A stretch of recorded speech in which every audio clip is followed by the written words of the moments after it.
world around you. So I really need to understand your story from your own mouth, seeing this wall of fame behind you. So thank you very much, Swati. And it's very difficult to tell all my story in 1 minute or 2 minutes. But of course, Of that's why I've course. written my book with Deshmukh. But I'll tell you in a very brief manner. I was an average student in the school and college.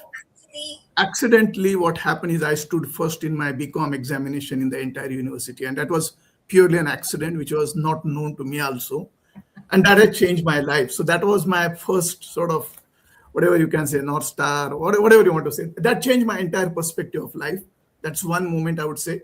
Then, of course, I studied. I became a qualified finance professional, work with multinational companies. But second big thing which I thought was that I became a CEO and managing director at the age of 47 for a very large multinational company based in Middle East. And so transition from a finance professional to a CEO, that was a second big moment. Third big moment, I would say, was last year when I became the global chairman of the Institute of Management Accountants of America, 105 years, world's largest management accounting body, and only the second non-American to head this position.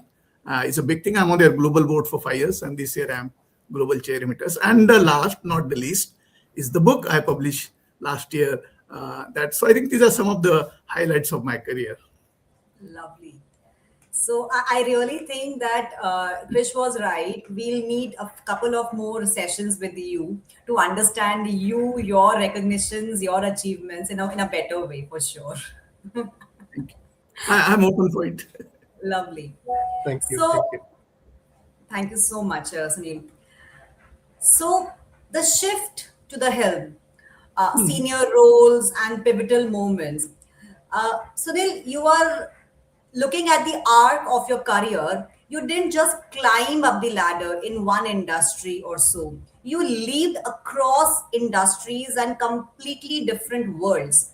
So when you are constantly dropped into new sectors and new geographies, what is the leadership anchor that allows you to quickly build trust, adapt, and drive results? Because that is exactly what new managers or even the even managers at the middle or the senior level are looking up to. How do you build that trust, adaptability, and you derive results as well? What is your secret recipe? No, I would say there was no secret recipe, but I think one common theme or anchor for me, as far as overall this life and career is concerned, I would call it as a learning agility with human touch at the core. I am a consistent learner, and you made a reference of my wall behind me. I call it this wall as my net worth and not my, this is my net worth. Money is not my net worth, Lovely. this wall. And I consistently learned new things, went to multiple universities, colleges, but I had a inner rule to myself, a commitment to myself that I will learn every year something new at a senior, at a fairly high level, not at a generic level. And I used to save money to go and study in the universities. Even I do now also that thing. And I used to save my leaves, my vacations. If you get a 1 month leave in an organization, I will spend 10 days on my self-development. So continuous learning was one. I never left that. And even today, I don't leave. I think what worked in my favor is curiosity before competence. I always ask a lot of questions. Maybe initially my questions were not right questions, but I learned over a period of time how to ask the right questions. So curiosity helped me a lot.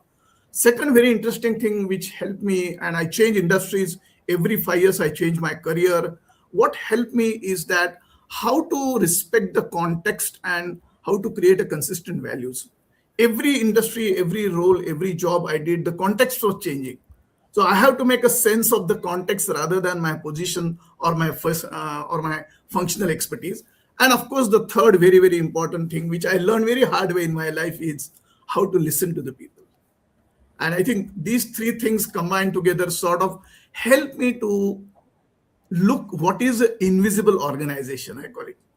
When you go into a company or organization, you don't see it. What you see is not the organization. What you don't see is the organization. So I learned the tricks of the trade, how to read the dots, how to make sense of the things and what is happening, culture, values, strategy. And I think that helped me over a period of time.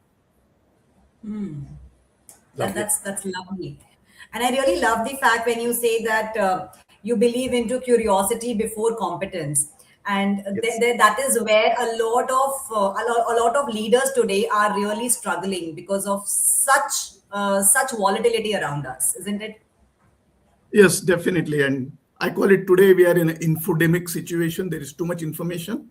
So you sometimes your curiosity may get killed. Too much information also kills curiosity. True. Very true. Absolutely. That's a good word. Infodemic. Nice. And love that. Curiosity before competence. Confidence, Excellent. yeah. That's a good mantra for the youngsters out there. Uh, so I'm going to continue this with, the psychology of the C-suite. I'm going to pick on that. So today, through the C-suite lab, you're actively coaching and mentoring executives. And Yep. I've noticed that you also hold a graduate diploma in applied positive psychology. In our high pressure corporate world and the VUCA world, and now compounded with AI dropping in at crazy exponential pace, leaders often struggle with their own internal sabotage and blind spots, isn't it? How to integrate positive psychology into your coaching frameworks to help the C-suite leaders unlock their potential and build genuine resilience. Yep. So you're right, Krishna. I did my graduation in applied positive psychology in Singapore. I am also certified counselor. What I've seen and I have gone through this process is that the real challenge in front of the leader is not what he's showing to you, but what is in his or her mind. You know, Right. and many times I have seen it, and there's a terminology called "fake it till you make it." Right? A lot of Sure. leaders are acting as a leader many times in a good sense. Their In a intentions are good not sense. bad, but they are having a lot of things happening inside their mind, and that's where I thought this is an area which we need to be addressed. And I remember when I was elected as a global chairman of IMA, the US reporters came to meet me and they asked me some question. And I started talking executive in psychology, everything in a psychology language. I spoke largely about executive loneliness. And they said, "You are a head of a management accounting body. Why are you talking psychology?" And so I said, "No, no, Sure. there is huge relevance in today's world." And you rightly said, today we are going through such a complicated world. And VUCA, I think VUCA word is too small to justify It the is. complexities Yes. what we are going through. But I think what happens is at the leadership level, the fear of failure is a big issue. And most of the leaders are hesitant to fail. Hmm. Once you reach a particular level, you think I am the best in the world and I cannot fail. Second problem is how do you show and to whom you show that you are also a human being and you have problems. Right. And that's where the executive loneliness thing comes in, that I am at a senior level leader. I can't show my weaknesses neither to my staff, nor to my peers, not to my board of directors, not to my chair. So who is left for you? Sure. And that's where the anxiety, the depression, the executive loneliness, all these things come in. Now, when I do my coaching, typically at a CXO level, I first asked a question, and just before this call, I had a executive leadership coaching session. I asked him first question: how many hours you sleep in the night? Interesting. Second question I asked him: do you go for exercise every day? And third ask question I asked him, do you know what you are eating and how do you control your food habits and diet and all those things, right? Now, these things, the answers tell me that these people are not in control of their, sort of mindset, whatever you want to say that. And it's a big issue. And, I made a very big statement that mental health is an equal opportunity destroyer. When you Sure. have issues with the mental health, and does not mean only bad issue, you may go through very light issues, but mental health doesn't discriminate between he is a junior employee, he's a manager, he's an officer, he's a CEO. It applies to everybody. The True. problem with senior leaders is they cannot express it to anyone, they cannot show it to anyone. Our biggest problem in our society, vulnerability is shown as a weakness to the leaders. Yes. I always believe that vulnerability is not a weakness, it's your strength. There is no harm in talking your failures or your problems in front of your staff, in front of your family or anyone. So these are some of the areas which I thought that being a successful leader is very common thing, but being a fulfilled leader is more important according to me. Everyone wants to be successful, but a successful person may not be necessarily a fulfilled leader. And True. I would say that one need to work towards being a fulfilled leader. Excellent. Lovely. Thank you.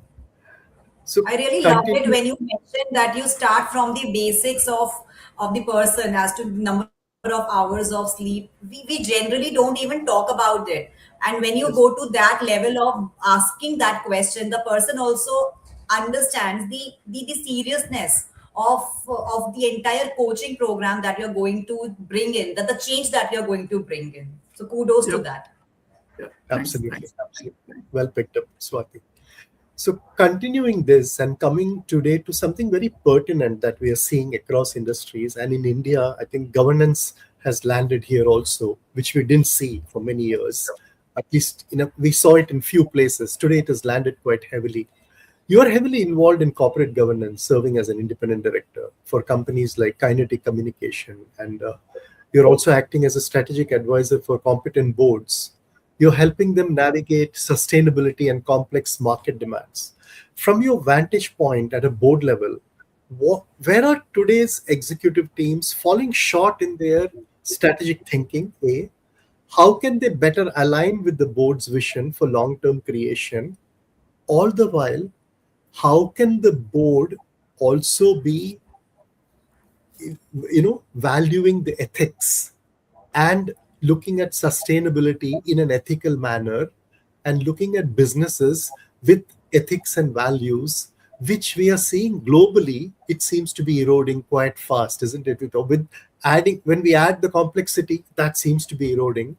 One thing, one very large bank in the news these days over the last couple of weeks is HDFC Bank. It's a Yep. stunning thing. I mean, the chairman has resigned citing values. I have never seen such a resignation letter in the recent past, or from a chairman of such a large bank, which is hugely respected in India. You want to throw some light on that, Sunil? Yeah, and this is an area of concern to me as well. And of course, I do a lot of work in this area. But I'm not saying that everything is working or the world is changing so quickly as we would love to be. What happens, as per my experience, Krishna and Swati, is basically what the executive team or the management team, their focus is on short-term performance, which is your quarterly results, half-yearly Quarter on results. quarter, quarterly results. Yeah, that, whereas the board is coming from a governance perspective. So I see there is a huge gap between the expectations of the board and performance of the executive management team.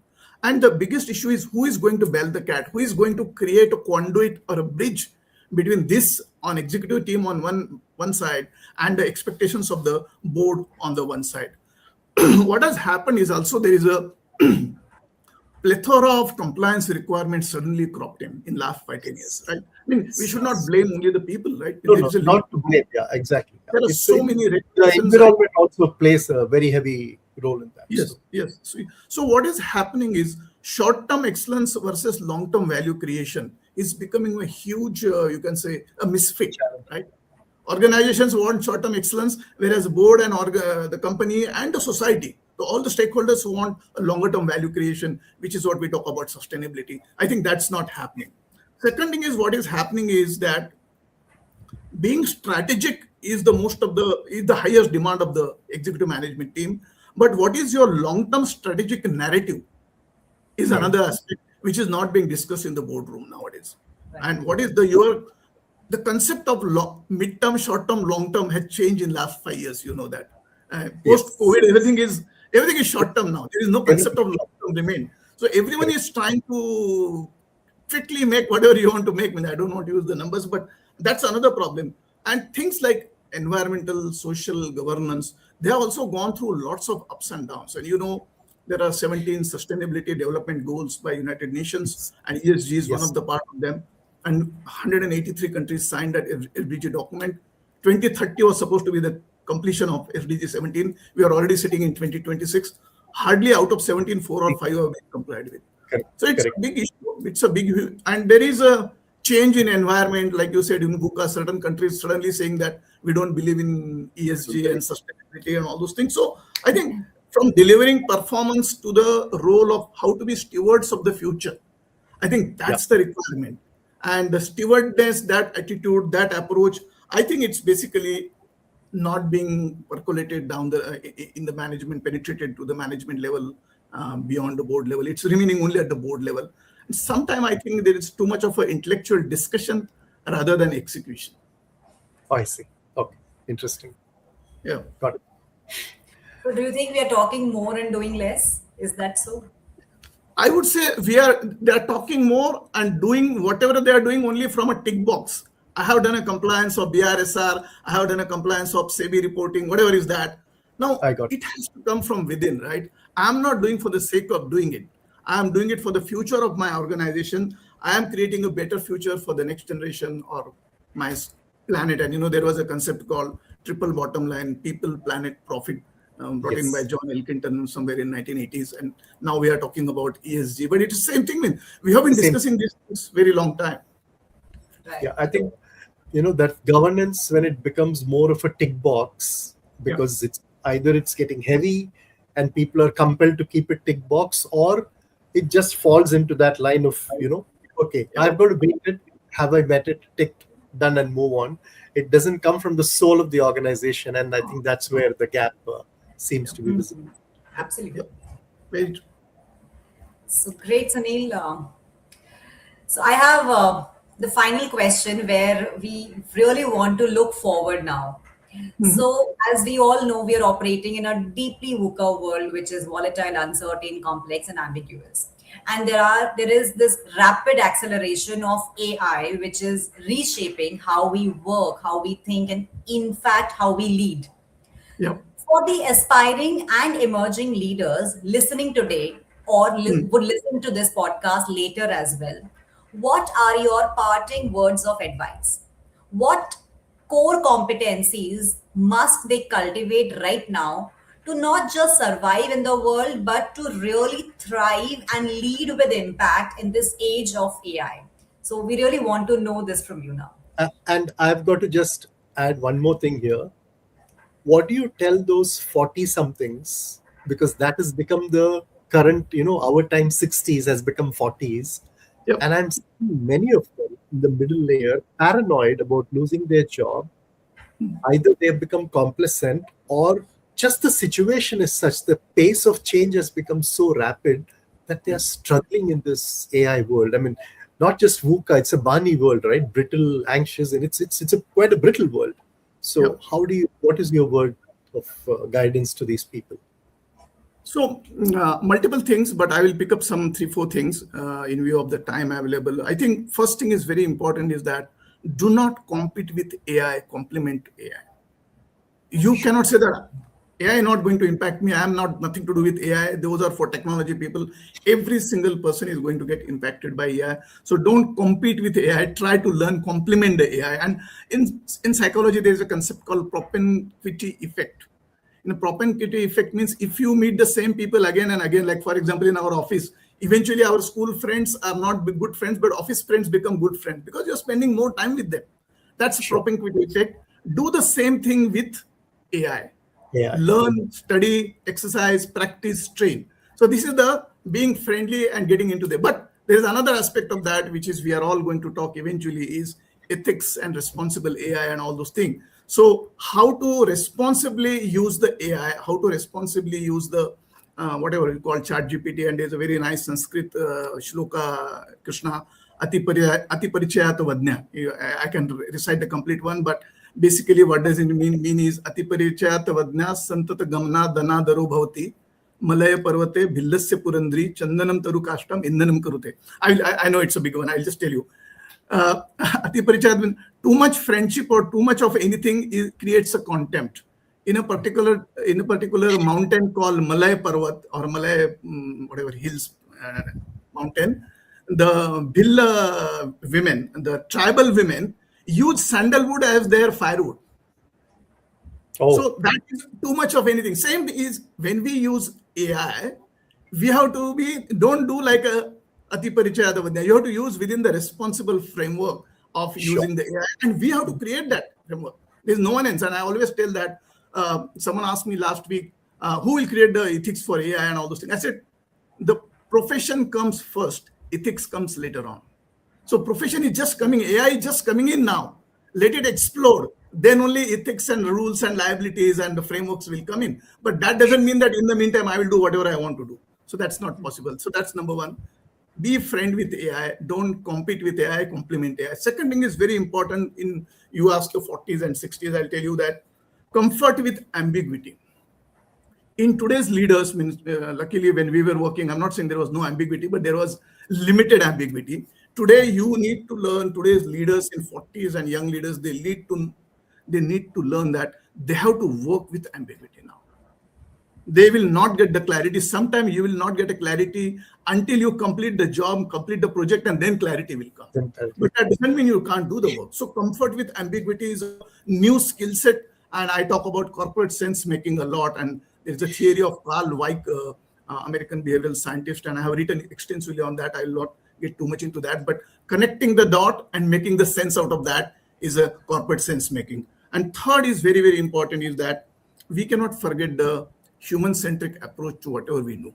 AI may come, but people are the ultimately everything revolves around people, and we can't say that no, I'm not bothered about people. Machine will do everything, but you have to respect the values. You have to respect the empathy, human-centric leadership. And last but not the least one, I would say that you need to have inner stability, self-leadership. Who am I? What I am doing, and why I am doing. So that we call that purpose in coaching and typically. Purpose. Yeah. One need to have that clarity, whatever he or she is doing, the purpose need to be clearly defined and understood. And then only, and of course that includes self-awareness, emotional intelligence, reflective thinking, and all those things. But what I would like to say is that the world will keep changing, right? You and me can't control that. That's beyond our control. So world will keep changing, but our ability to adapt with humility and purpose will define our journey. Lovely. That's Those are amazing. golden words of wisdom. Lovely. Yeah. And last one, I would say that, which I always call is don't aim to be the smartest person in the room. Typically, I use in the boardroom, right? Don't aim to be the smartest person in the boardroom. Aim to be the most aware, most adaptable, and most human in the boardroom. Lovely. Aware and human. Lovely. We couldn't have imagined such a beautiful ending here for this podcast, Sunil. Every word that you said makes complete sense, and I'm sure anybody who is going to listen up to this podcast later on also has a lot of takeaways from this. What do you think, Absolutely. Krish? Absolutely. Thank you. 100%. So it's nice. As Swati was also saying, we need to catch up with you a couple of more times. Maybe we will pick up some very specific deep dive kind of thing and go into those areas. So Yes, thank you sure. very much, Sunil. Thank you very much. Hope you enjoyed this as much as we have enjoyed. So thanks for your valuable time, and thanks for coming on the Leadership Podcast. Thank you. Thank you very much, Swati and Krish. Thanks for inviting me. Really enjoyed talking both of you. It was really a pleasure and honor to have you here, Sunil. Absolutely. Thank you. Thank Thank you. you. So Congratulations on your journey and greater heights to you. Thank Yes, you. Thank you very much. And all the best for your book. Wonderful book. Thank you. Thank you. Thank you. Okay. Okay.